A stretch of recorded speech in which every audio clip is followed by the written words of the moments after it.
Okay, I think we got it all set up here. Ready to roll, ready to start running live here.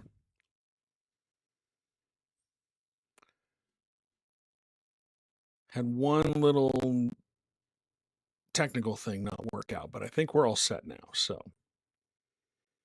anywho, let some people filter in. Welcoming everybody into the show tonight. Boy, do we got a lot to talk about. I mean, you would think that we're at the part. My hair looks stupid. Can't believe that. Sorry about that, everybody. Been head down doing research all day and didn't realize my hair looked like that. What are you going to do? You would think that it being, the week after the 4th of July, there's not a lot to talk about, but we have got a lot to talk about tonight. What's on my list? Well, Senator Mike Lee thinks you are stupid, and I'm going to explain that one for you. Lieutenant Governor Deidre Henderson claps back at the Trump administration. You got to love the way that she is handling these threats from the Trump administration about voter information, about their attempts to meddle in elections. We'll talk about that. The election results were finalized today. Today's 2 weeks after the election, so the canvass has happened in the primary election, and the November elections are set. I'd like to hear what you have to say about that, and what are some of the things that you're thinking about?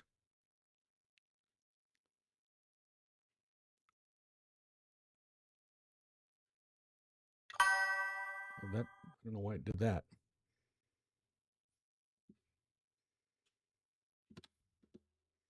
Anywho, let's see. There was an article in, it was one of the local news organizations, and they were talking about whether Ben McAdams winning the primary in the 1st Congressional District would give lawmakers pause about the redistricting fight. And I understand what they were trying to say, but the hypothesis is completely wrong. I'll explain to you why they may not want to get involved in the redistricting fight this year. We can talk about the World Cup. There's no World Cup games tonight. There's none tomorrow. I don't know what I'm going to do with myself. We've had a World Cup game every single day up until this point. Now we're down to the final 8 teams, 6 teams from Europe, 1 team from South America, 1 team from Africa. That's it. Before we get going, what a terrible performance by the U.S. men's team against Belgium. They played scared. I was really kind of embarrassed by that whole thing. I was really sad to see the way that they crashed out of the tournament. They got worked. But you kind of expected that, after Donald Trump put his stink on the whole thing and tried to horn in on it with that phone call to Infantino trying to get the red card for Folarin Balogun suspended. Everything Trump touches dies. He got a stink on it, and then we get worked. And it just made us a laughing stock with the rest of the world. I mean, we are finally getting a little bit of respect from the soccer world, and now that's not going to happen. So anyway, we can talk about all of that. We've got quite a few people in. If there's anything you want to bring up tonight, put it in the chat. We are live on YouTube, Facebook, Twitch, TikTok, and Instagram tonight. Nathan Detroit says Trump still gets to present the trophy and probably end up keeping it for himself. He wants to. I think that's absolutely embarrassing that they're going to let Trump hand the trophy out after whoever wins. I'm kind of hoping that the team who wins it, they just push him out of the way. They don't want him there in these pictures for the trophy lift. He did that during the FIFA World Cup when Chelsea won, and he just stood on stage, and you could just see it in their faces. They were all, all the players were like, what the hell is going on? Trump just stand there doing his stupid little dance. It's embarrassing. He should not be there. He's being treated like a Make-A-Wish kid. He should not be there for the trophy presentation. It's kind of embarrassing that they would let him do that. But anyway, welcome in tonight. Hi, Nathan. Are you watching on YouTube tonight? Let me check. Yeah, you are watching on YouTube, so it's good to see you tonight. I'm getting these sound effects, and I don't know why I'm getting those. I thought I'd muted everything. Let me make one switch here. There, maybe that'll help.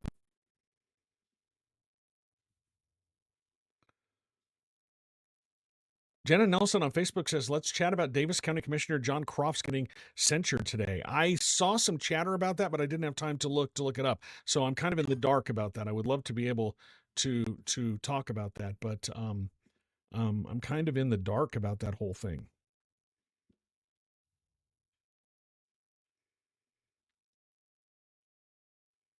So if anybody could see, Nathan Detroit says Twitch still not working for me. I'll need to check my settings. I don't know why Twitch is not working for you. Should be working just fine. Ooga Booga on TikTok has the same thing. You should look into the hot mess that is the Davis County Commission. Yeah, it was on my list of things to do today, but I was kind of in the middle of working on a couple of other stories. Oh, I know what's going on here. Let me mute this here. Sorry, doing some technical stuff.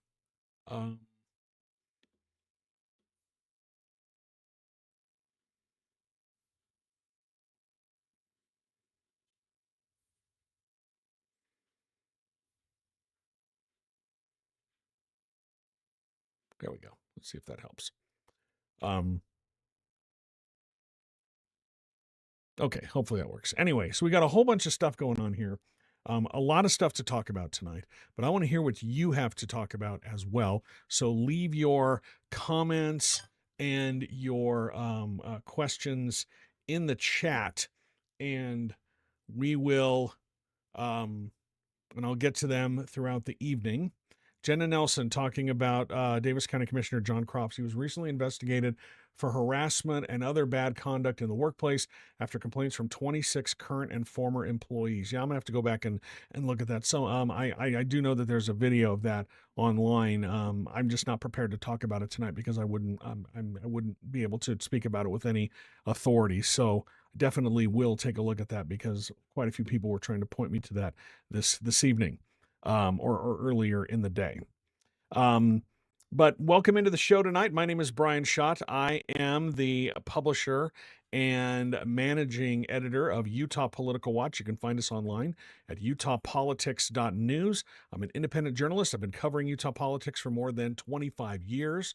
And so I've got a wealth of knowledge about things that have happened in the past, and it's kind of my job to help you understand why decisions are being made certain ways, why this has happened in the past, so you can be a more informed voter. And I think that's just the best thing for our democracy is the more informed voters we have, the better.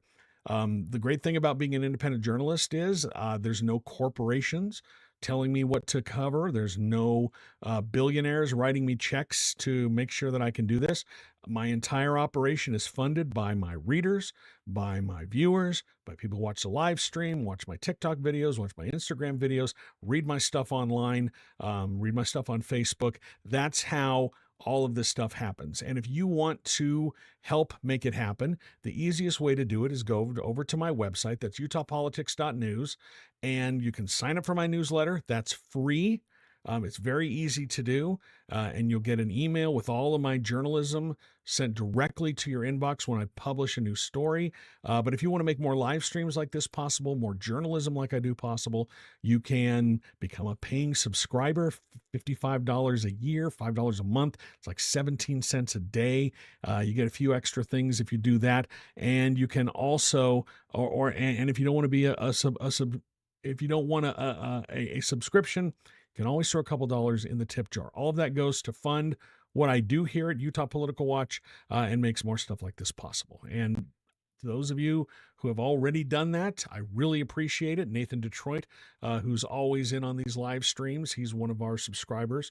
And I promise, if you make a good joke, I will steal it from you and then write about it on my website. Anyway, Nathan's very funny. He's had some very, very good jokes. But a lot of stuff to talk about. Hessler Tale on Instagram wants to talk about the Charlie Kirk stuff in Utah County. Lots of eyes on Utah this week. It's a preliminary hearing for Tyler Robinson, who's accused of killing Charlie Kirk. We're seeing some of the evidence from prosecutors. I have to admit, I'm not paying a super close attention to what's happening down there. I know there are a lot of other outlets that are devoting a lot of resources to it. I'm one person, but the evidence is pretty compelling so far. And this is just to decide whether they can move forward with a trial against him. A lot of attention because of the way that Charlie Kirk was killed in Utah County. That's going on down there. But again, I'm not paying super close attention to it because, court stuff, it's interesting, but at the end of the day, this is a murder trial. It's not really anything political. It just happened to have happened here in Utah, and that's why there's a lot of attention on this here in the state. And that's pretty much why I'm not paying, I'm not obsessively watching the coverage of what's happening down there. I'm sure that I'll probably pay a little more attention once we get to an actual trial. This is just the preliminary part of it where we're seeing some of the evidence that prosecutors have. Looking through some of the other comments to get started here. Let's see.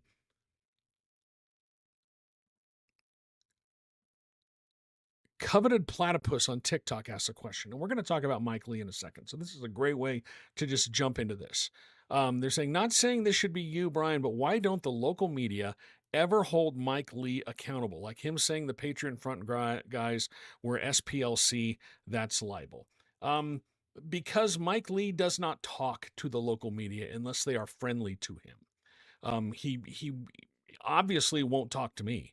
He will not talk to me after, a couple of years ago when we found out that it was right after those text messages between him and Mark Meadows, who was the White House chief of staff at the time, right after January 6th, when those text messages leaked in 2022, that same day, I drove up to Summit County to the the Summit County Republican Convention because I knew Senator Lee would be there, and you can find the video pretty much on all of my social media. But I attempted to ask him about those text messages. He has still not explained that.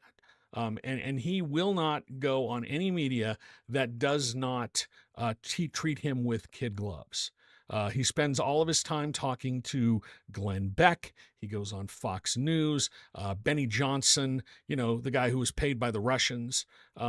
He only spends his time in friendly environments. He does not want to get challenged because he doesn't have any excuse. He really doesn't.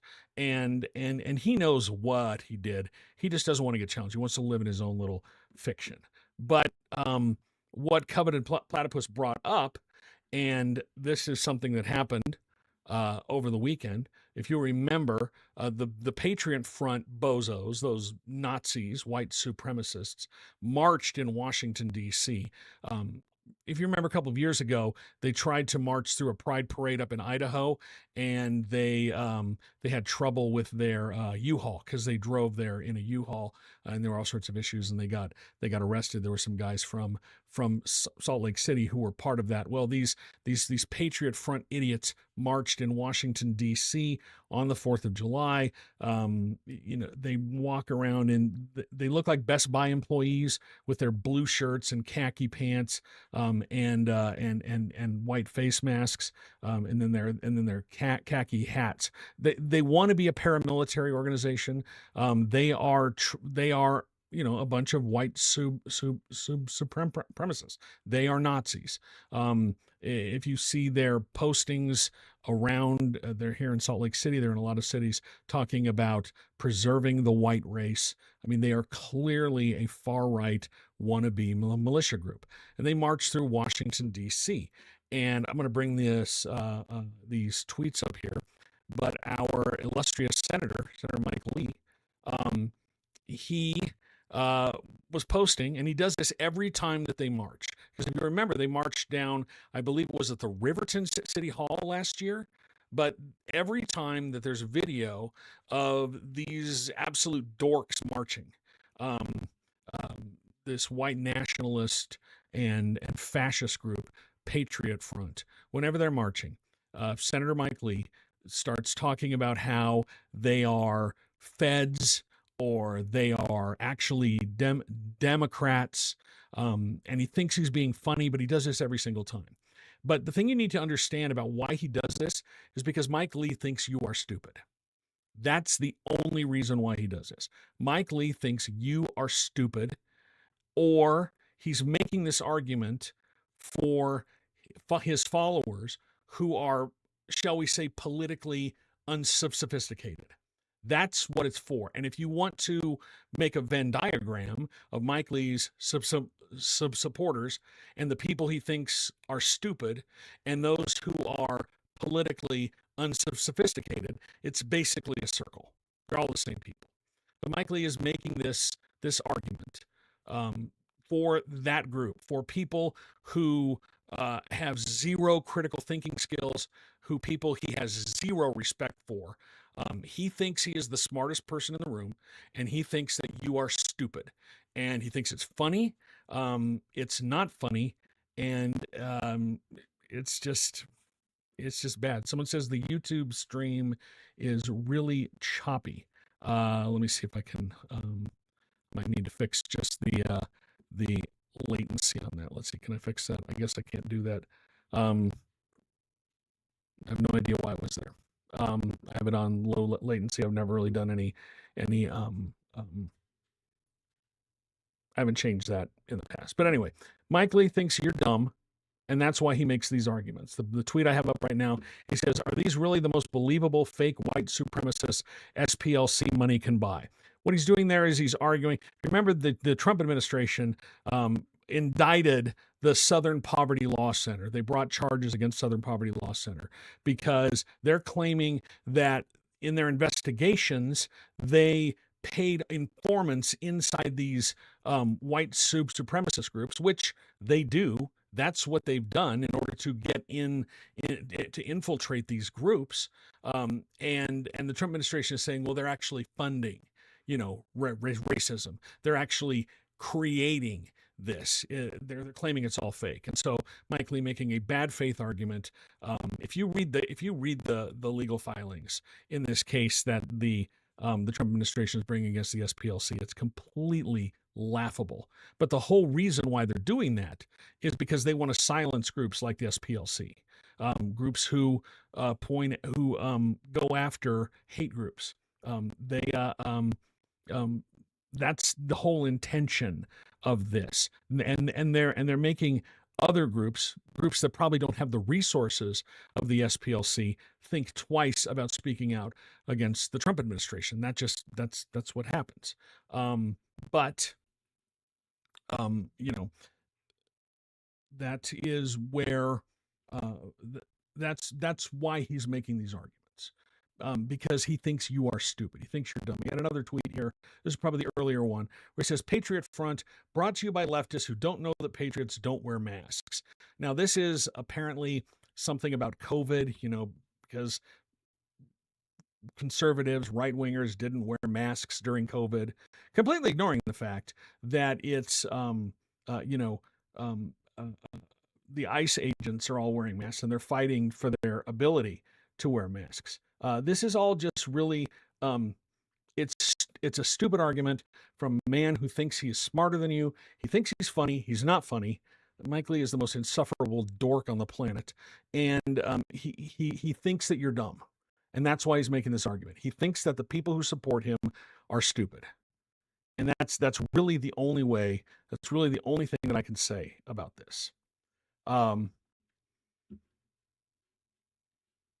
Someone's saying the YouTube and the Facebook streams are having crackly audio. It's manageable, though. Let me fix this on my side here. I probably need to turn off some of my Turn that there. Hopefully that helps, and I'll just turn off some of my effects. I'll turn off that. I'll turn off that, and I'll turn off the low cut. Hopefully that helps a little bit better. And I backed off on my gain a little bit, so hopefully that will help with some of the audio issues if you're having the crackly issues. So anyway, back to Senator Mike Lee. He thinks you're dumb. That's why he makes these arguments. That's why he makes these bad faith arguments about the Save America Act, which he doesn't have the votes to get through the Senate. He doesn't. And he doesn't have the juice to get the votes. He's not convincing people to vote for this voter suppression thing this voter suppression bill. But I think he's smarter than this. He thinks he's being smart. He thinks this is a savvy political move. His chief political advisor, Dan Houser, he was the guy who was behind that super PAC that was running all of the Salt Lake Blake ads, the AI-generated ads. Boy, did they love themselves some AI. Mike Lee loves AI-generated slop. That is like the best thing in the world to him. It's really funny to watch him try to talk about pop culture. He expresses a lot of affection for U2, the band U2. But if U2 ever met him, you would think that Bono, even though he's nonviolent, would probably not be a fan of Senator Mike Lee. Hold on just a second, folks. I want to introduce you to someone.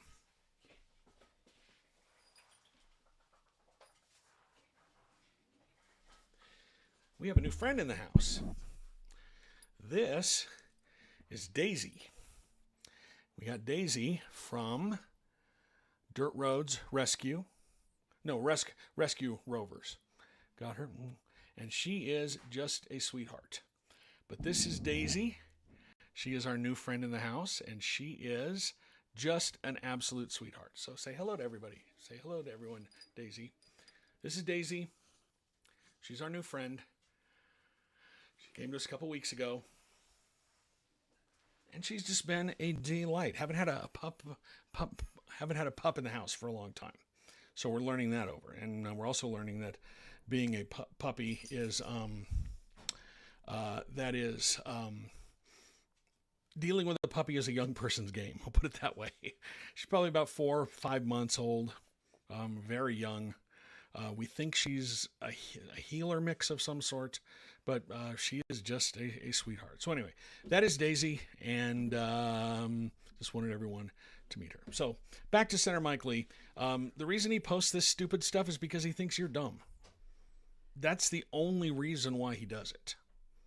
He thinks you're dumb, and he has zero respect for his supporters. They keep giving him money. He thinks you're dumb, and he thinks it's funny. So anyway, let me see if we got any other stuff here.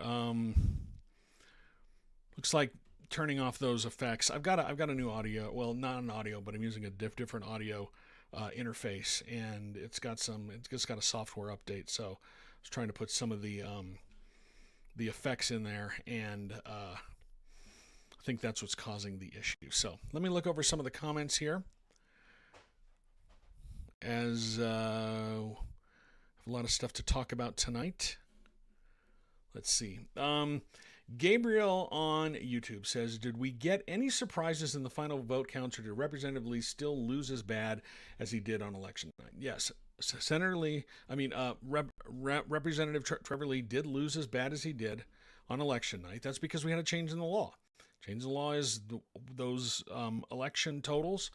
Most of the ballots have to be in to the actually all the ballots have to be into the election officials by the close of the polls. They can't arrive in the mail afterwards. So pretty much what you see on election night are the numbers that we are going to get. Let me pull up Davis County just to see what the final tally there was in District 16. Yeah, Bob Stevenson ended up with just over 65% of the vote. Trevor Lee just under 35%. So, almost 2-1 margin there. It was a pretty. It was a thumping, and Representative Lee, everyone I was talking to said he knew that he was in trouble, and you could tell the way he was acting. He was panicking towards the end, and now he's trying to brush it off. Although he is still acting out on social media, and not handling his loss very well, and I'm kind of enjoying trolling him a little bit because he has been, he's very childish. He loves to dish it out, but he cannot take it. And to me, that just puts a big old target on your back. And he's not really going to be in the legislature anymore, so it doesn't really matter. I do it to amuse myself. So anyway, okay, let's see. A lot of other stuff to talk about. When Wendemus on YouTube says, Blake Moore and Celeste Malloy also think we're dumb, so did Stuart Adams. I wish that meant Peter Crosby could win. Let's talk a little bit about Stuart Adams. I've been having a lot of thoughts about this. And one of the things that I talked about in the live last week was Stuart Adams. Clearly, it was the whole Stratos data center that did him in. And it was the process surrounding the Stratos data center. If they had waited until after the primary election, I think he probably would have eked it out. In that 3-person race, I think there probably would have been enough support for him. But the problem is, this is another person who probably knowing him, knowing the way that he operates, having dealt with him for years, he thinks he is the smartest person in the room. He does not like to hear dissenting voices. He does not like any sort of dissent. He does not like any sort of pushback. And so he saw this as a positive, and that's why he and the MITA board, pushed this thing through and then forced the Box Elder County Commission, basically rammed it down their throat. And what happened? Well, Adams lost his primary, lost it big time. I mean, he got crushed. And the 2 Box Elder County commissioners who were up for election in the primary, they lost their races. And the thing is, this data center issue, I would suspect that it's got some Republicans spooked, because this is the first tangible evidence that we've had that voters are pissed. Voters are PO'd. And I think that's why they are spooked. And so I was having this conversation today, and we were talking about Prop 4. And if you remember, that's the anti-gerrymandering ballot initiative. And legislators they were, especially Stuart Adams, they were really hot to get a constitutional amendment on the ballot this November that would give the legislature the authority to repeal a citizen-passed ballot initiative. That's why they got in trouble in the first place. In 2024, the Utah Supreme Court ruled that the legislature did not have the authority to just completely repeal a ballot initiative passed by the voters. They overstep their constitutional authority. They can change it, but it has to be a narrowly tailored change, and it has to meet a compelling government interest. And just repealing the entirety of Prop 4 did neither of those. And so that's why they tried to get Amendment D on the ballot in 2024.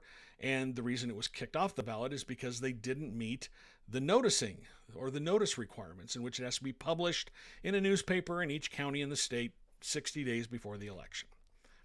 And that we've still got time for them to try and do it.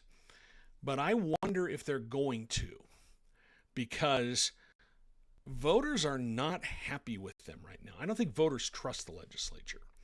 And I think that there is enough of a throw the bums out mentality, not across the board, but if you're in an environment where voters are pissed off at you, voters are mad, do you really want to put something like that on the ballot?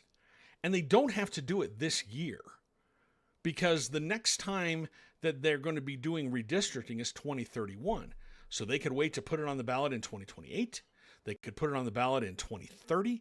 They could actually put it on the ballot in an off year if they pass a constitutional amendment and then they get the governor to say, yeah, let's go ahead and put it in there. So they could do it in 2027 or 2029. They have a lot of time to try and put that constitutional amendment on the ballot. So I wonder if they're going to try and do it this year. I think that there are probably some people who they've got some, they're really, really hesitant to do that because they got a tangible notice that voters are not happy with them. Voters are mad. We saw it with Stuart Adams losing his race. And there are a number of reasons, but I think the data center is probably the biggest one. And the thing about the data center is it is tangible. It is a thing. People can see it, right? They know what these facilities do. And when people were talking about the size of the campus and the amount of pollution it would probably put out and the amount of heat it would generate and the amount of resources it used, people could visualize this, and they didn't like it. And they wanted to punish someone because the process to get this approved was done behind closed doors, done in the way that Stuart Adams likes to operate. He has been basically the most powerful politician in the state for a number of years, runs roughshod over the top of Governor Cox, who has, just basically has been cowed by him. Cox does whatever he wants. Not anymore. I think that the fireworks ban, as I said before, I don't think it was a coincidence that Governor Spencer Cox, decided to institute a statewide fireworks ban until after Stuart Adams lost his primary. I think that's what got him to show some backbone there, because it was the right thing to do. And, we had more fires started because of fireworks. There were some more fires because of that. And now we've got another 100,000 acre fire burning in Utah. It's a really, really bad, really, really bad fire season. And I think that might put Representative Matt McPherson, he's kind of in a swingy district anyway, but if you remember, he was arguing that, my freedom, and the fact that he owns some fireworks stands, and that would put a dent in his, in his income. That could be a problem. So I don't know. If I were advising the Republican majority up on the Hill, I would say you might want to wait until 2028. You might want to wait because voters, they ain't too happy with the legislature right now. They ain't too happy. I did see a question in the chat. Someone asked, do they think that Stuart Adams is going to lose his seat on MIDA? I don't know. He's been there since 2008. He was appointed by Governor Huntsman, who first appointed him. So he's been there, 18 years. That's probably long enough. Jerry Stevenson, who's leaving the legislature, he's still on the MIDA board. They just hired as the executive director Dan Hemmert, a former legislator who became the director of, I think, GOEO when Spencer Cox was first elected. He left his seat in the legislature. It would be great. I think being on this board, this pretty much unaccountable, unelected board for 18 years, that, there's an argument to be made that it is too long. But I don't have any particular insight. I don't know if he keeps his seat or not.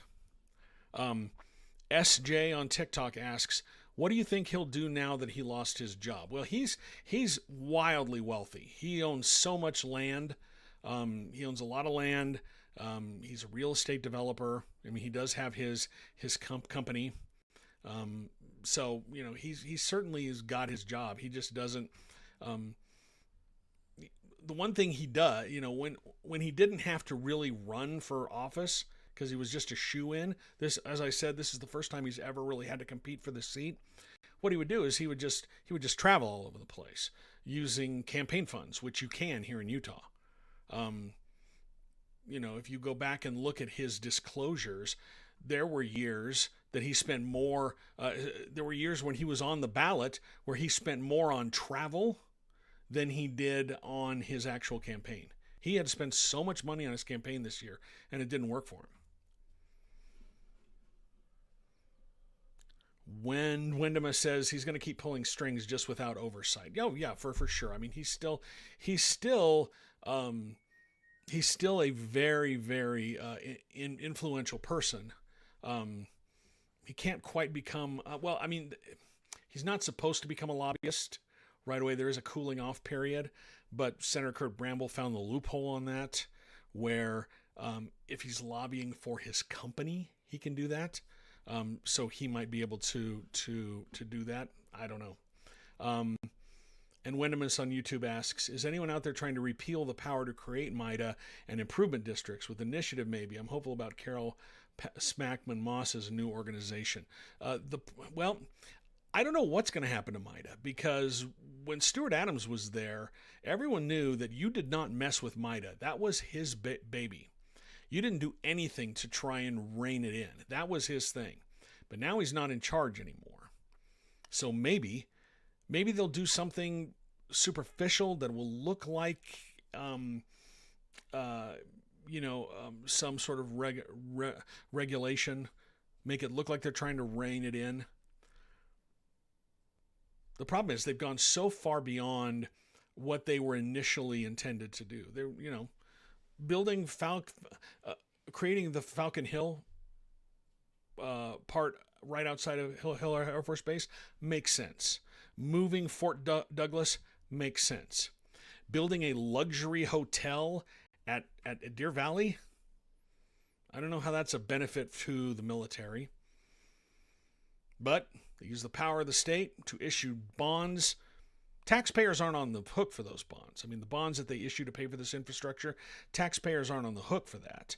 It's paid for out of the taxes that they collect in the special districts. But still, they're able to get around a lot of the regulation stuff in order to get these things approved. But it's really hard to argue that building a luxury hotel, building luxury condominiums at Deer Valley is a military benefit.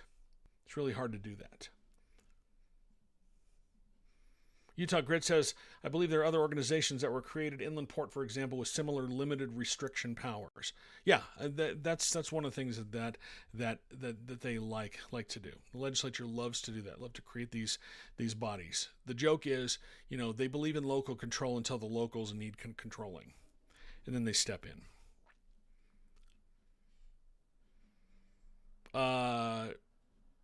Joey Bag of Donuts on TikTok asks, are there any ethics accountability in the legislature? They do have an ethics committee, and there's an ethics commission here in the state. The problem is they've made it so that nobody really knows if anybody is under investigation by the ethics committee, because especially on the legislative ethics committee, they are not allowed to talk about any complaints made to them.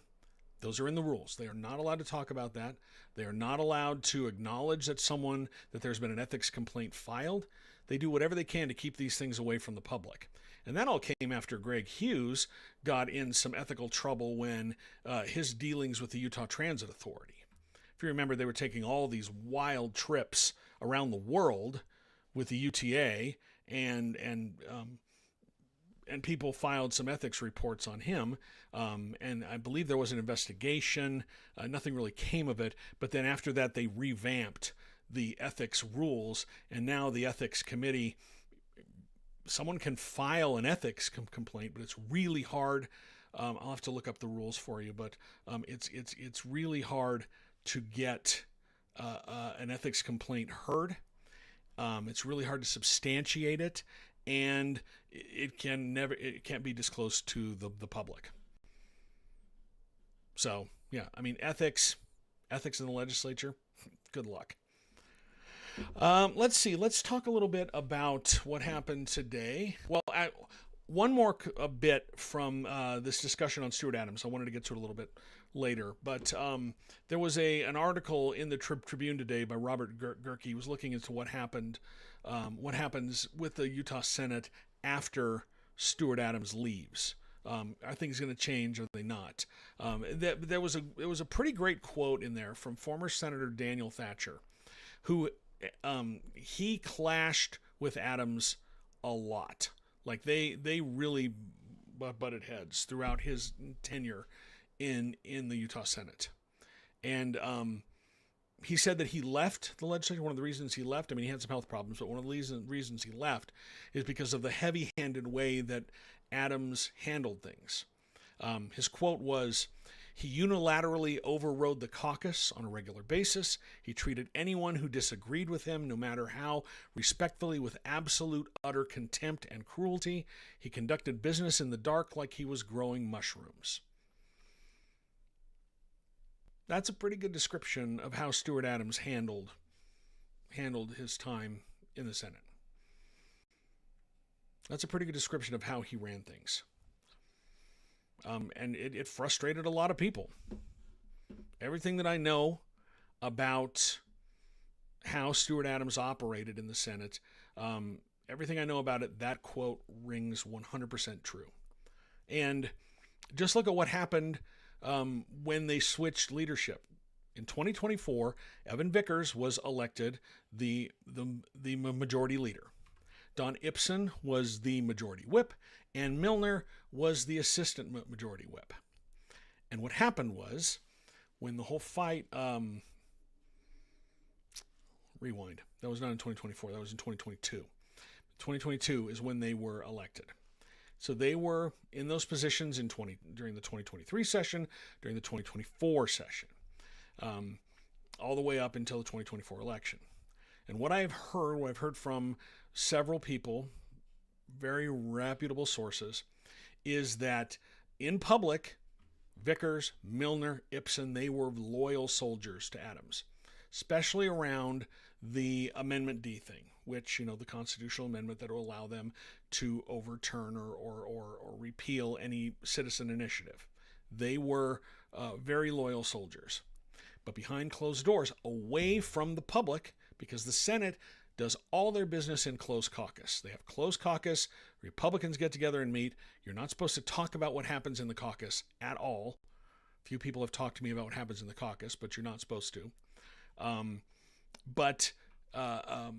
What happened behind closed doors, they pushed back against Adams. They said, maybe this is probably not the best idea. Maybe we need to think about this a little bit. Maybe we need to, think a little bit more about whether we want to do this. And that upset Adams. And so what happened was, there was essentially a leadership coup after the 2024 election. Vickers was out as majority leader. Ipson was out as majority whip. Milner was out as assistant majority whip, and in comes Cullimore as majority leader, Mike McKell as majority whip. I'll have to look and see who the assistant whip is. But yeah, that was, from what I understand, that was all engineered by Adams because he was upset with the disloyalty of Vickers and Milner and Ipson. And that all happened right around the time that Ipson's wife was ill. People who have talked to me about this have described it as a coup engineered by Adams. Because that's what he does. He with a complete heavy hand. And part of the problem is, if you look, they have, there's the Republican Senatorial Campaign Committee. The Republican Senate Campaign Committee. It's their PAC, which they give money to senators for their reelection. That was all centralized under Adams. That was sort of his idea. So instead of lobbyists donating to individual lawmakers, they donate to that PAC, and then Adams gets to decide who gets money. That's makes sense. That's how you control everyone. But that's where this all came from.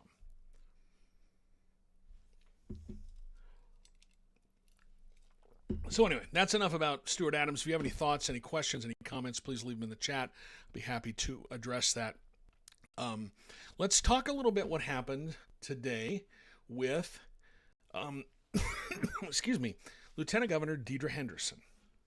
And as you know, make sure I have everything set up here the way that I want it. Yes, exactly. Okay, so let's, I'm going to bring this up on the screen so everybody can see it. She posted this on Threads, and kudos to her for posting it on Threads and not on X. And the Nazis on X get really upset when she doesn't post on X. But she says, got another love letter this morning from the DOJ, sprinkled throughout with threats of criminal prosecution. I'm sure I'm not the only chief election officer of a state who is being targeted for following state and federal laws by resisting DOJ's demands for private voter data that have thus far been ruled illegal by at least a dozen courts. This is truly bizarre behavior by the federal agency that is supposed to be protecting civil rights. And this is all part of the Trump administration's attempts to meddle in elections. The Constitution is clear. Elections are handled by the states. Democracy Docket, that is Mark Elias's publication, great publication. They got a hold of one of these letters. They said that they sent letters. Actually, it was all of the top election officials in all 50 states and D.C., warning that they could face criminal prosecution over possible non-citizen voting, which doesn't happen, escalating the administration's pressure campaign against state election officials after courts repeatedly rejected its effort to seize unredacted voter rolls. If you remember, we are in court right now. The state is in court. They're being sued. They're being sued by the Justice Department to try to get unredacted voter rolls. And Lieutenant Governor Henderson is following state law, saying, here's what you can have. You can have the public portion of our rolls, but you cannot have the unredacted portion. Which makes sense, right? She's following the law. And the Department of Justice took her to court, and now they are threatening criminal prosecution if they don't comply. Now, the letters were sent by Assistant Attorney General Harmeet Dillon. She leads the DOJ Civil Rights Division. Weird. The DOJ has claimed that the Voting Rights Act allows them to get copies of this. No, it doesn't. They're completely reading this. They're reading this wrong. But the letters demand that states explain within 5 days how they plan to comply with federal voter eligibility laws. Arizona Secretary of State Adrian Fontes, a Democrat, said his office received a letter and rejected DOJ's suggestion that Arizona election officials are failing to properly maintain the state's voter rolls. His quote was, "It is insulting to insinuate that the good people at our county recorder's offices across the state are not doing their jobs correctly. Arizona election officials have always worked to ensure that only eligible citizens are registered to vote, and we will continue following Arizona law, not directions that come from political rhetoric or intimidation." According to Democracy Docket, the letters frame routine voter list maintenance as a potential criminal matter, warning that election officials could be prosecuted if they knowingly retain non-citizens on the rolls or allow them to receive and cast ballots. If you remember, Utah did a comprehensive audit of the voter rolls, and they found, a handful? I think it was maybe one non-citizen who had registered but had never cast a ballot that had slipped through. This doesn't happen. Non-citizens do not vote in American elections. I think even the Heritage Foundation, the far-right Heritage Foundation, has been tracking this, and they found maybe a couple hundred suspected cases of voter fraud over the past couple of decades. It's so rare. It just does not happen.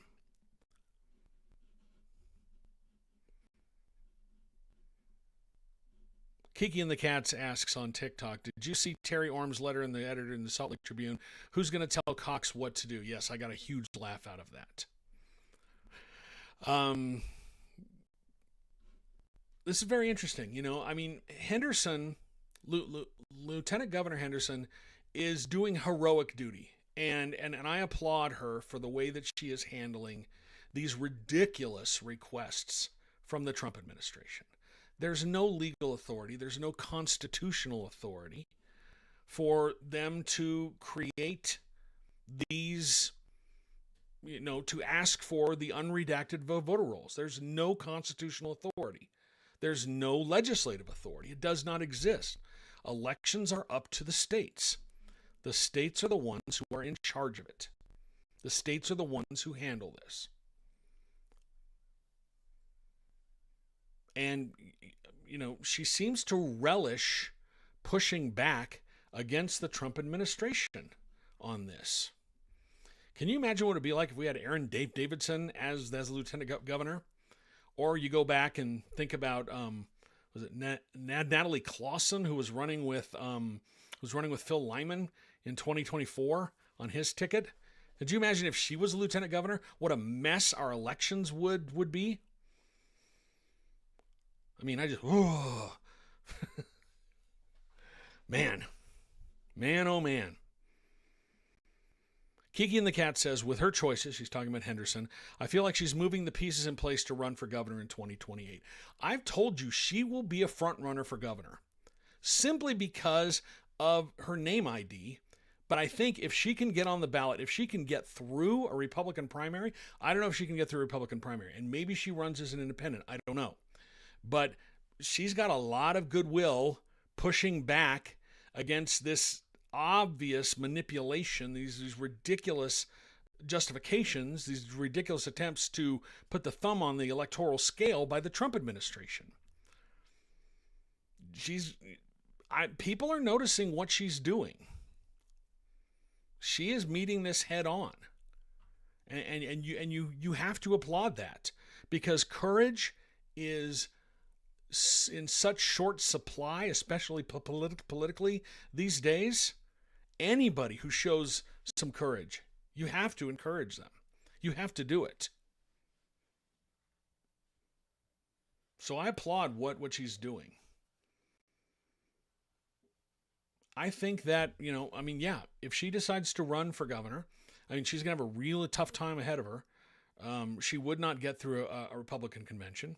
I think John Curtis is clearly the front runner if he decides to get in, and I'm pretty sure he's going to get in because it's a free run for him. Although that 250-mile walk he did for the 250th anniversary kind of petered out. Everyone was interested at the beginning, but there wasn't a lot of coverage of that afterwards. But I think that Curtis is probably the prohibitive favorite. I think Jason Chaffetz, if he decides to run, and I think he's going to run as well, I think that he is in a good position, or going to be a front runner, because it's all going to be based on name ID. That's the biggest thing that people don't seem to understand. You either have name ID or you spend the money to get name ID. John Curtis has name ID. The moment he got in that race for U.S. Senate in 2024, it was over. That's why Brad Wilson worked so hard to try to keep him out of that race. They did everything they could to keep him from getting in that race. But because they knew the moment he got in, it was done. It was over with. Because he was going to win. Because he had the biggest name ID. Wilson could have spent the money to get name ID, but he didn't. He spent $6 million of his own money on that race to finish third in the Republican primary. I mean, it did get him CEO of the Olympics, so maybe that was money well spent. Jason Chaffetz has name ID. He's on Fox News. He's got best-selling books. He's got a very popular podcast. So among Republicans, people, know who he is. Henderson has name ID.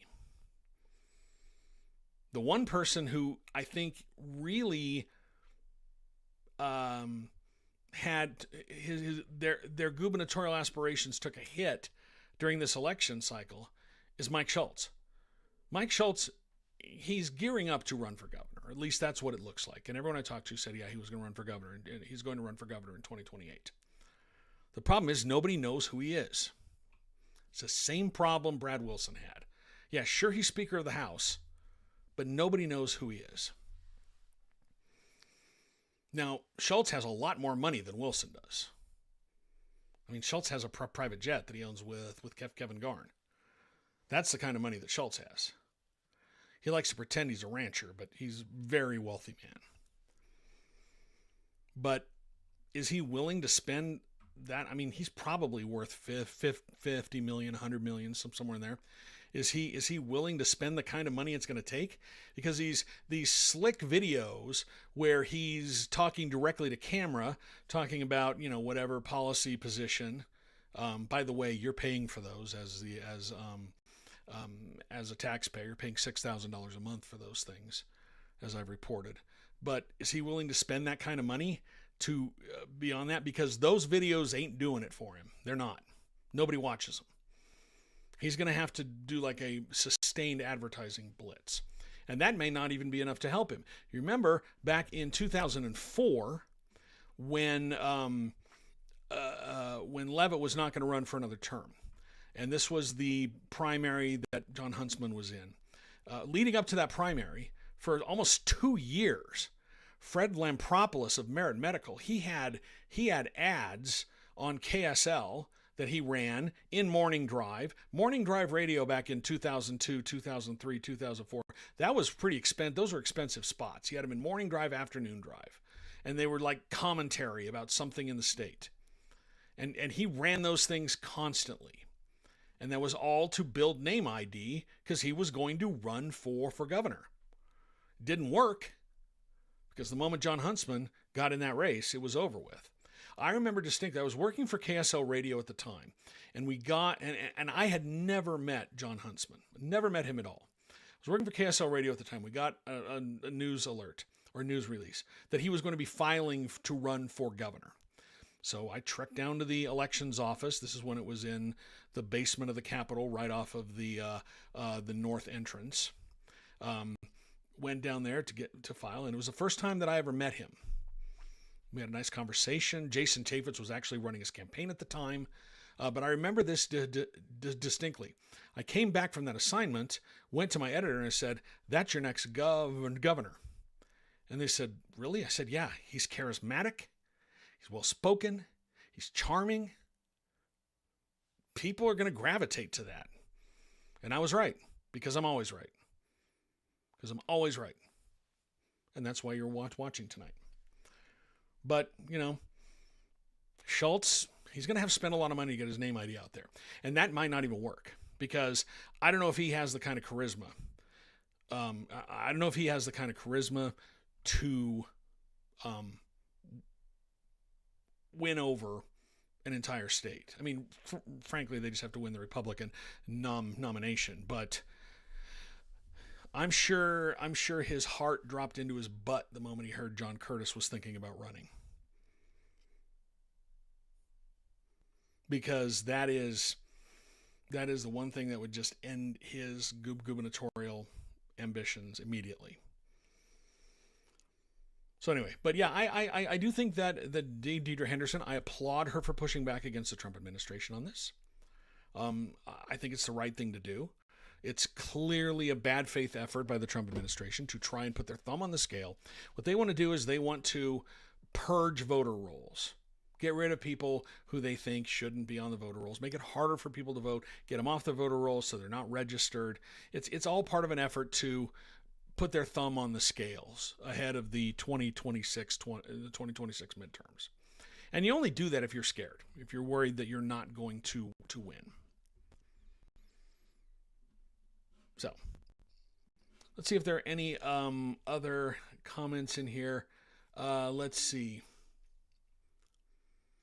Someone said, Utah Grit on YouTube says, "I'm also a fan of our auditor, Tina Cannon."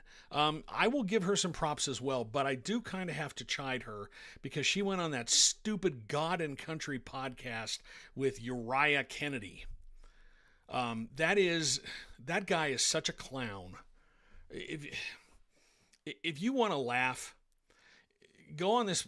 So it's a podcast called God and Country, and they usually get right wing chuds. I mean, it's like it's like a version of John Johnson's terrible podcast if that podcast had head trauma. That's really the only way that I can describe it. It's conspiracy laden. I've told you about Uriah Kennedy in the past. He's been in jail. He was sent to jail because he defrauded. For bank fraud. He's been sued for millions of dollars for all sorts of fraud. And now all of a sudden he's become a right-wing podcaster. And I don't know if his co-host is his wife. But he's a real piece of work. And I had to laugh. At the Davis County GOP convention. He's walking around. He's got this big cowboy hat on, big white cowboy hat on, because that's his new, that's his costume apparently. But he's got this homemade press pass, right? Because he wants to pretend that he's in the media. He's got this homemade press pass, and it's probably roughly the size of a hubcap. It's laminated. It says press. It's got his God and Country podcast logo on it. So he's pretending to be in the media, but at the same time, he's also wanting to be a Republican delegate. Media can't do that. That's not what a legitimate member of the media does. But I just had to laugh because I'd heard stories that during caucus night this year, he was a big supporter of Trevor Lee's. But during caucus night this year, he showed up at one of Trevor Lee's caucus meetings, one of the caucus meetings in Trevor Lee's House district, HD 16, and was demanding to be made a delegate, demanding to be elected a delegate. He doesn't even live in HD 16. That didn't matter. He demanded to be a delegate. Obviously didn't get elected to be one. And then at the Davis County Convention, he was trying to become an alternate to the state convention or whatever. But I mean, just clownish. And if you look at the podcast, it's all right wing fever swamp stuff. It's just, I'll give him this. It's kind of engaging, and the production value is good. I mean, he's clearly got money to spend on it. Money that he got sued for charging one of the lawsuits during the COVID pandemic. He formed some company that sold $1 million worth of gloves, the PPE, to a medical company, a hospital company in Minnesota, but never delivered. And in the lawsuit, in the court filings, when he got sued, and he lost a default judgment. It was like $1 million or something. But in the court filings, they said that, right after he got that payment, he started spending it on helicopters and RVs. And, so he's clearly got a lot of money to spend on the production value of this podcast. Multiple cameras. There's a studio, Meanwhile, I'm here just trying to do actual reporting and journalism, and bootstrapping the whole thing myself. So, I guess if I decided to become a right-wing grifter, I could make a whole bunch of money. But I have way too much integrity to do that because I believe in the truth, and doing real journalism means far too much to me. So anyway, Gabriel asks, with Curtis assumed to run for governor, who would be his LG? I have no idea. I know his chief of staff, Corey Norman, really wanted to run for Congress, but then the maps changed. He wanted to run in Burgess Owens' district, and they were hoping the Burgess Owens would step down no matter what the maps looked like. We learned that wasn't the case. He wanted to run again, but once the maps changed, he was odd man out. So I don't know who his running mate would be. I mean, maybe you get a deal. Who knows? I mean, Herbert, if you remember, Gary Herbert was actually running for governor in 2024, but then he decided to jump onto Huntsman's ticket and suspend his campaign. So maybe that sort of thing happens. I doubt that Deidre Henderson would want to be lieutenant governor again for another term or two. But I think a lot of people could get behind a Curtis Henderson ticket or a Henderson Curtis ticket. I think that's the way that she would prefer it. I don't think that she would do that. When Windham says, with Deidre as his biggest contender, he'll have to find a woman. Winder Newton is still viable. If he were smart, he'd get a moderate like Marsha Judkins. Tammy Tran is making moves. That's the reason why when John Huntsman ran for governor again, he picked Michelle Kafusi out of Provo. She was the mayor of Provo at the time. That's why he did that, because Cox had picked Deidre Henderson as his running mate. So I don't think that that's out of the realm of possibility.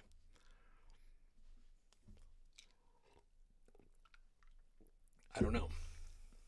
Windham says, I love your actual reporting. You don't need a dumb hat. Oh, I've got plenty of dumb hats. In fact, oh, where is mine?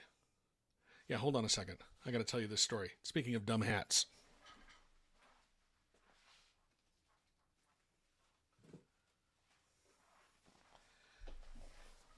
So if you know anything about me, anything at all, you know that I love Monty Python.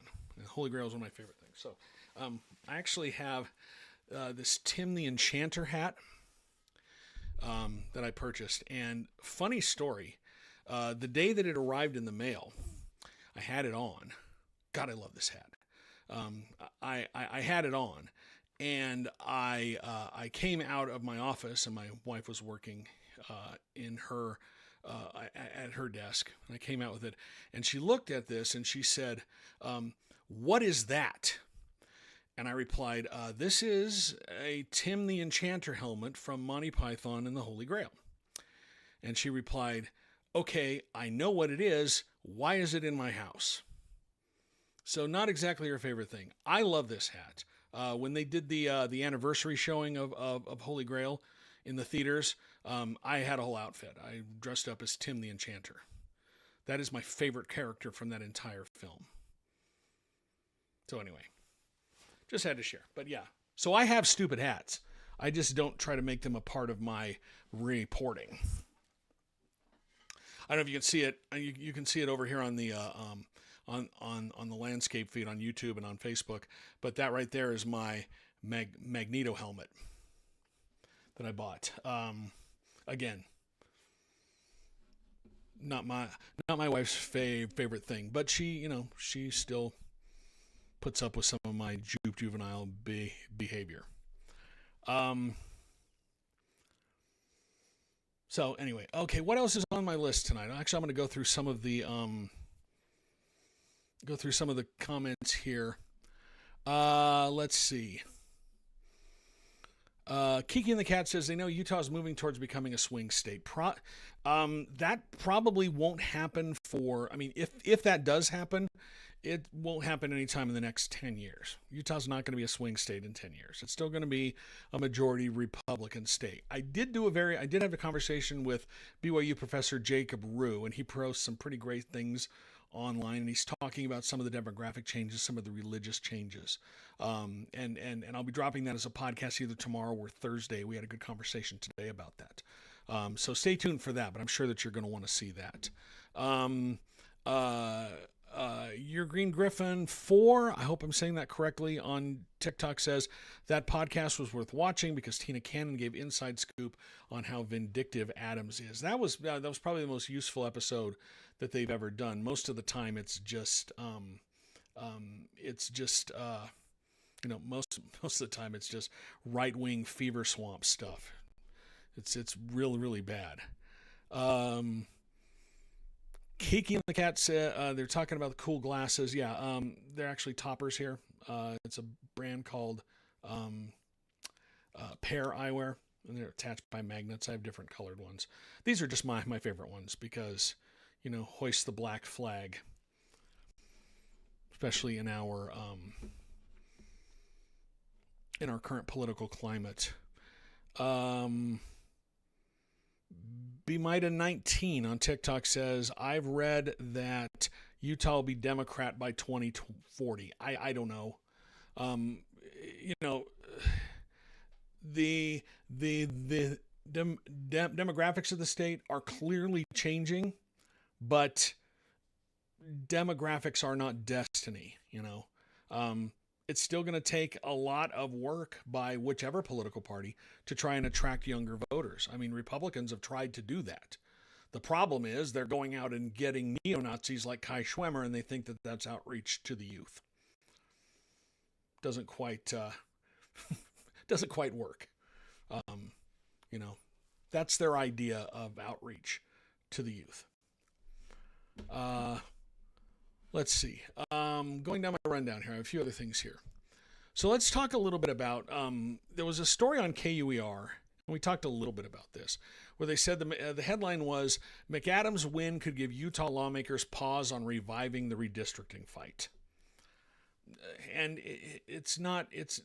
they're not worried that McAdams won the primary, and they're not gonna slow down.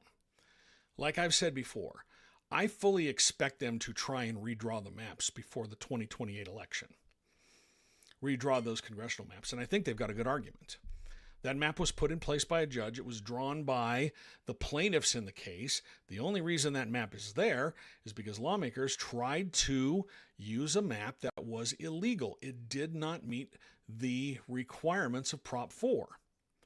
And the judge had to pick something. This was a delay tactic by the legislature. What they did was they gave this map, partisan data was used. Their expert admitted on the stand in the court hearing that he used partisan data. He used Dave's redistricting and partisan data to draw the map that they put forward, and that is not allowed under the tenets of Prop 4. And so the judge, we had to have some sort of map. And the legislature was like, well, give us another chance to draw a map. There wasn't time. There wasn't time to draw a map. The lieutenant governor's office needed that map, needed the map. They had a deadline for the map. And so there just wasn't time. And so the judge had to put something in place. It's happened elsewhere where maps have been put in place so they would have a map. But I think the legislature has a good argument saying that the map that's in place right now wasn't drawn by us. It was put in place by a judge. They like to say that the judge drew it, but the judge didn't draw it. It was drawn by the plaintiffs in the case. But, you know, it's easier to make the argument that the judge drew it because they think that gets people mad. But I do think that they're going to try to redraw the maps. I'm almost convinced, or at least I would say they're better odds than not, that the map that's in place right now for this election is not the map that we're going to have for 2028. But the problem is if they follow the rules of Prop 4, it's going to be very hard for them to draw a map that's gerrymandered and guarantees 4 Republican seats. If you remember, one of the maps that they had, the one that they were trying to put forward at first, it created what was essentially 2 swing districts. It split Salt Lake County in 2, and it created 2 swing districts. And I spoke to so many people who work on elections here in the state, and they said the legislature better be thanking their lucky stars that that's not the map that they were going to use. Because if that map were in place, rather than this one, there would be 2 competitive districts for Democrats. And given the electoral environment that we're heading into, where Democrats are ahead on the generic ballot, D+11 right now in the latest one that I saw. I mean, that it's really a favorable environment for Democrats. If that map was in place rather than the one that we have right now, I think that there's a possibility that we would get 2 Democrats in Congress from Utah, not just 1. So they better be thanking their lucky stars. But it's really hard to try and create 4 majority Republican districts if they have to follow the rules of Prop 4, which is the reason why Prop 4 exists. But I expect that what they're going to do is they're going to try and redraw this map. But I don't think that that's going to stop them. But I don't think that Ben McAdams winning a majority in his primary and winning a seat in Congress is going to force them to back off. We talked about it earlier. I think that if anything stops them, it's that they're going to be wary of giving pissed off voters another reason to get to the polls in November. I think that that's probably the thing that would stop them from doing that. The problem is their argument in this whole Prop 4 thing, claiming that the legislature has the constitutional authority to draw maps. That's a weird argument. It's a correct argument. The Utah Constitution gives the legislature the authority to draw maps. But when you're making that argument, people's eyes glaze over. And the people who really believe that argument are a bunch of weirdos, right? I mean, a bunch of weirdos. The people who love to talk about the Constitution allows this and the proper role of government, they're a bunch of weirdos. I've talked about her before, Jen Brown of that far-right group, Utah Citizens for the Constitution. She likes to pretend she's a constitutional expert. She's not. She's a dentist, and she is a weirdo. Like, she is a weirdo. And I just, those are the people who are trying to advance this argument.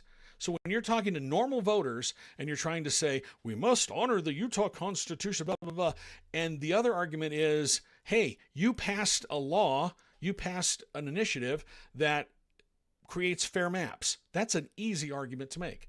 The hard argument is, well, the Constitution, blah, blah, blah. Weirdos make that argument, and people's eyes glaze over. And it's so much easier to make the counter argument that it's fair maps, and people like fair maps. They really do. I don't think that Republicans have a problem. Even the polling that I've seen is about 55% of Utah Republicans like Prop 4 because they don't like politicians choosing their voters. They don't like that. And so that's why I think they might be, here comes Daisy again. She's a very affectionate girl. She's getting close to her bedtime. So now she's doing that puppy thing. But it's a weird argument. They're a bunch of weirdos, and I think that they don't want pissed off voters. So I think that's a thing that's I think that's how that's going to play out. Let me go through some of the comments, see if there's anything else here.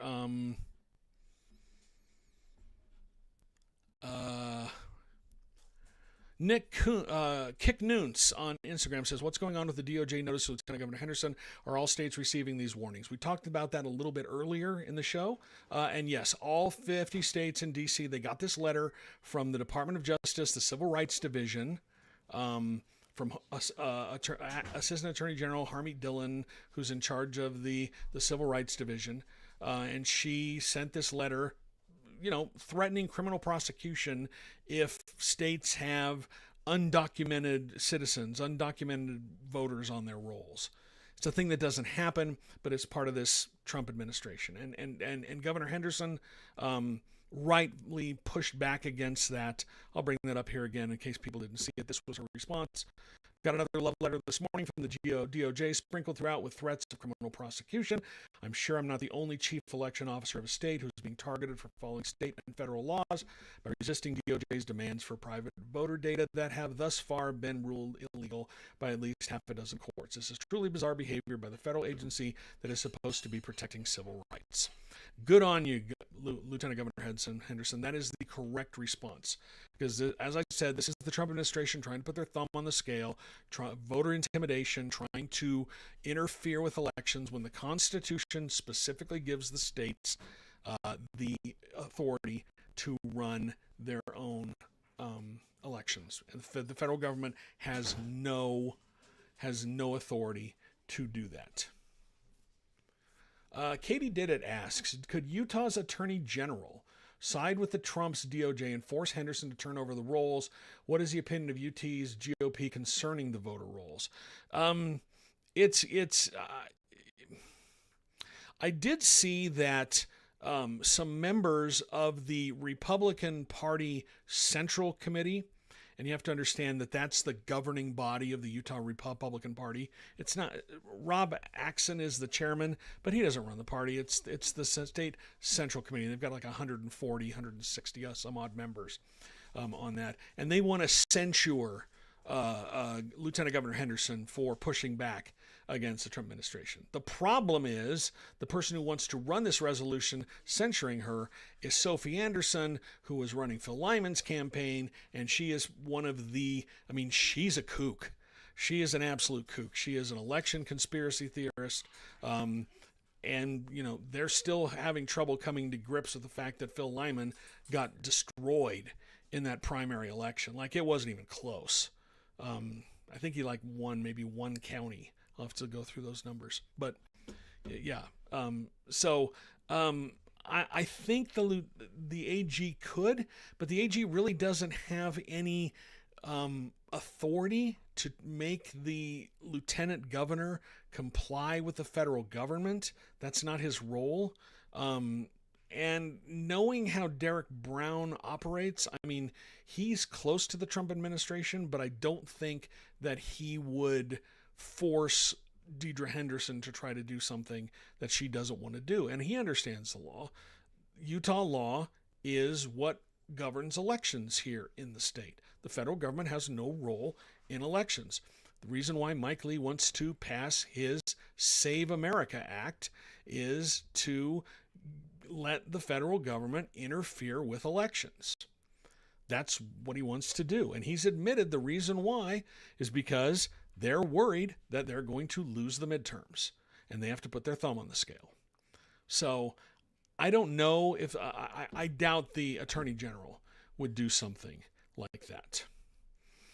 Gabriel on YouTube asks, I wonder how easy it would be to make a drinking game out of all the podcast slop that legislators create / participate in. It's only a few of them. I mean, you've got, and I made my thoughts about this clear. You've got the Channel 2 podcast with Heidi Hatch, and her co-hosts on that are Mike Schultz and Mara Carabello, sitting lawmaker and a lobbyist. Wildly inappropriate, not a legitimate news product. You've got Inside Utah Politics, their election analysts are lobbyists, not a legitimate news product. I like their reporting, but you've got lobbyists who are acting as political commentators. You've got the Hinckley Report, Jason Perry, lobbyist, guests, other lobbyists, and some reporters and lawmakers. Not a legitimate news product. They like to pretend that they're a legitimate news product, but it's not a legitimate news product. So take it with a grain of salt if you listen to those things. I've had a lot of people say, why don't you get a co-host? I would love to find a co-host to do a podcast with. I think I could do a pretty kick-ass podcast if I found a co-host. The problem is the people around here who have thoughts about politics, who I would like to partner with, either want to run for something in the future, or they are lobbyists right now. And the problem with that is they're going to be very guarded in what they can say, and they really can't be honest. And I would not feel good doing a show like that. I was actually speaking with someone who has some pretty big political ambitions. I think they would be a tremendous co-host of a podcast with me. I would love to do a podcast with them. I pitched them on the idea. The problem is they don't know if they want to run for office in the future, and if they do, they would have to be careful in what they say. And that would really, I think that would cheapen the product. I think that would cheapen the product. Wendema says, I think Jake Rue would be a great co-host. Perhaps, but he's got some, I'd be willing to talk to him about it, but I suspect that with him being in the world of academia, especially down at BYU, he would have to be a little more guarded in what he has to say. And, the thing that makes podcasts good is opinion. I mean, there's reporting, and then there's analysis of that. And analysis frequently gets into opinion. I mean, there's times when I give my opinion on this show, and I don't have a problem with that. I think that that's where journalism is going right now. I think that you do have, I don't think it's improper for journalists to give their opinions. I think it is improper for politicians and lobbyists to pretend that they're journalists. I think that that's where it's improper. So, Let's see. Kick Noons on Instagram asks, any spin from the Utah Capitol about how great the Utah booth was at the America 250 in DC? I really haven't heard anything. I just know that was so sad. And I spoke about this before, but I'm really sad because we were robbed of what could have been a really great celebration of this country's 250th anniversary. There was a group that had been planning it for years. They had funds in place. And at the last second, the Trump administration decided to jump in and make it about them. And you saw what happened. It was pathetic. It was awful. Nobody went. It looked like, look, I grew up in a small town in northeastern Colorado. Every year we had the Morgan County Fair in my hometown, Brush, Colorado. We had the Morgan County Fair there. I used to love to go to the Morgan County Fair. You hang out there. Occasionally they have rides. You get the steer riding and everything. But, it wasn't the kind of thing that would appeal to everyone. And I would go for like a day and I'm like, okay, I've had enough of this. I don't need to be here anymore. You just go, you hang out, you go see some people, and that's about it. But this was like a really cheap version of a county fair minus the livestock, minus anything interesting. It was so sad. I mean, we just had that robbed. It was taken from us. It was, and I'm really sad about that because we could have had a tremendous celebration of this country's 250th anniversary. Okay, let's see. Question on TikTok. Why not just leave the maps for a while? Stop making changes, my opinion. Because we're about to elect a Democrat to the congressional delegation. And as I've explained before, this fight over the maps is not over the congressional maps. It's not over the congressional maps at all. It's over the legislative maps. It's over the 75 seats in the Utah House and the 29 seats in the Utah Senate. If you have to have fair maps there, it wouldn't be enough to break the supermajority. I mean, it certainly wouldn't give a Democratic majority. You would still have a Republican majority, but you would have more competitive seats. There would be more seats that would be competitive.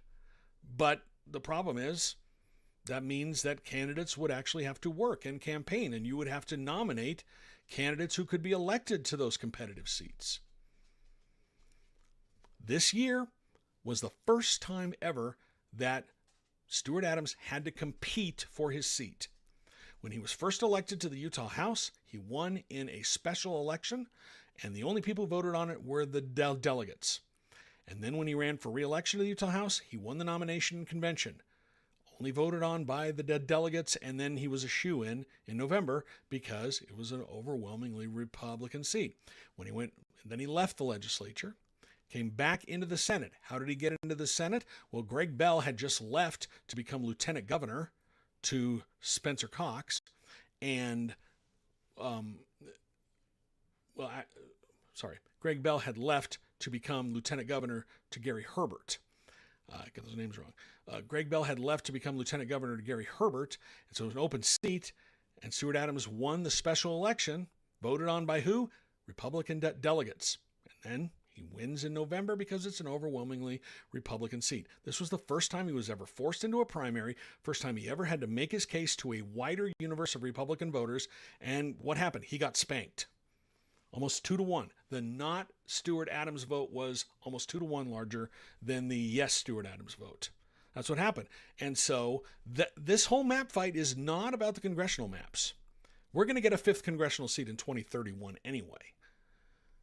Population is growing enough that we will get another congressional seat. And at that point, it's going to be almost impossible to gerrymander 5 Republican seats. It's almost a given that you will have at least 1, maybe 2 competitive seats in the state.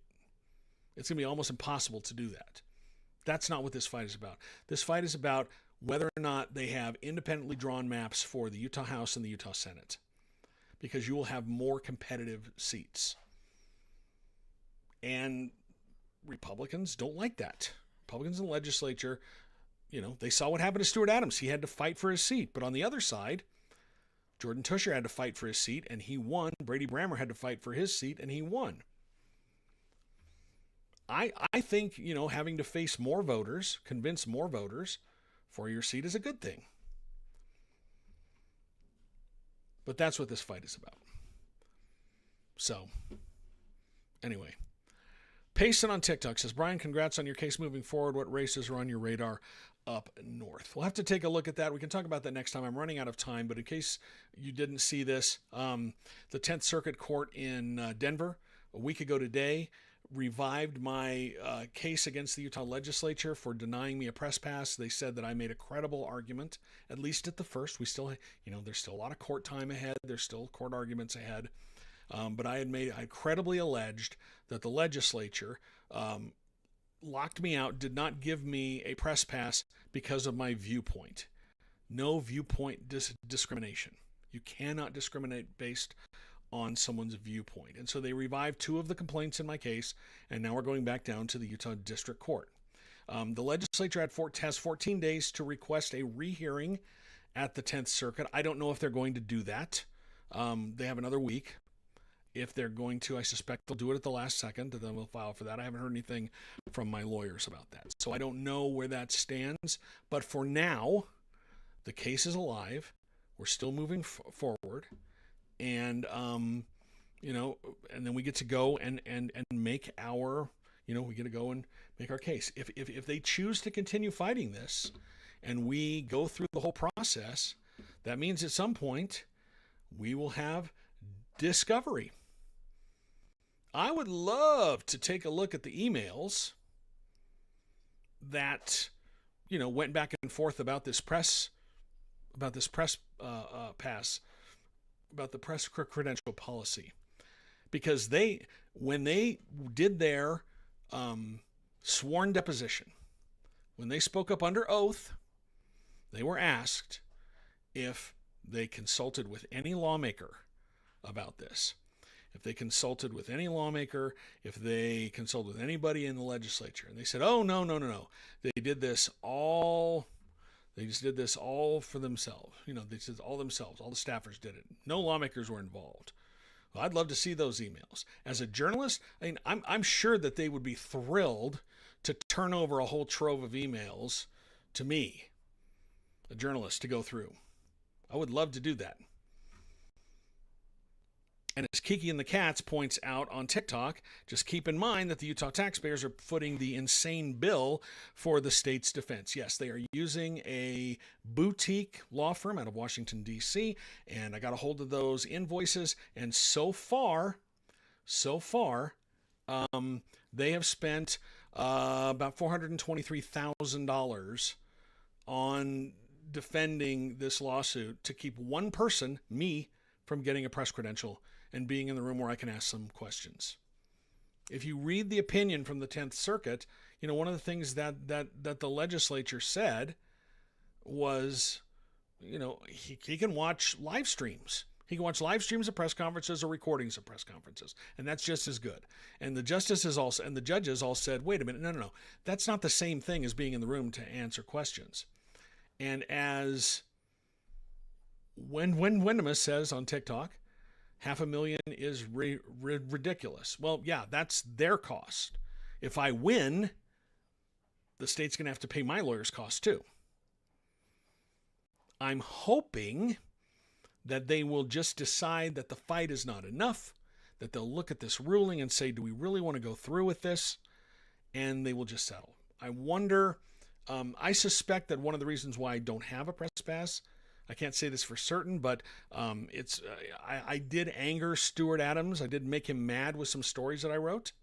If you remember, I wrote a story about how he was violating state campaign finance laws, and he took to social media, calling me a former member of the media, calling me unprofessional, unethical. I don't think he... Actually, that was actually posted to the Utah Senate official social media accounts until people complained and they moved it over to his account. But I'm pretty sure he didn't write that. I think that Senate staffers wrote that. But anyway, he was the only one who reacted that way from my reporting. And now that he's leaving, maybe they'll see their way to to decide that this, it's probably not what they, it would probably not be in their best decision, in their best interest to continue with this case when they could just give me a press pass and be done with it. So anyway, well, that's probably going to do it for me tonight. Just looking over these last comments, says Melanie's Memos asked on Instagram, can you be a contributor for a new arm and own a column? I could, but I have my own thing. You can see behind me here. It's Utah Political Watch. This is me. This is independent journalism. I'm responsible for this. I'm proud of what I do here. I mean, I'm damn proud of what I do. I work my ass off. I'm the only one responsible for that stuff. And there's no corporations funding me. There's no billionaires writing checks. I don't have a foundation behind me. It's my viewers, my readers, my listeners. That's it. People read my stuff on social media, read my stuff on the website. That's what makes this possible. And I'm damn proud of it. So yeah, I could probably become a contributor for someone, but why? Just to get a press pass? I'm right. I'm right in this fight. This fight is important enough to me that I'm right. And I'll see it through to the end. And unfortunately, you as taxpayers are going to have to pay for it, because I'm not going to stop. And I've never been one to back down from a fight. I don't do that.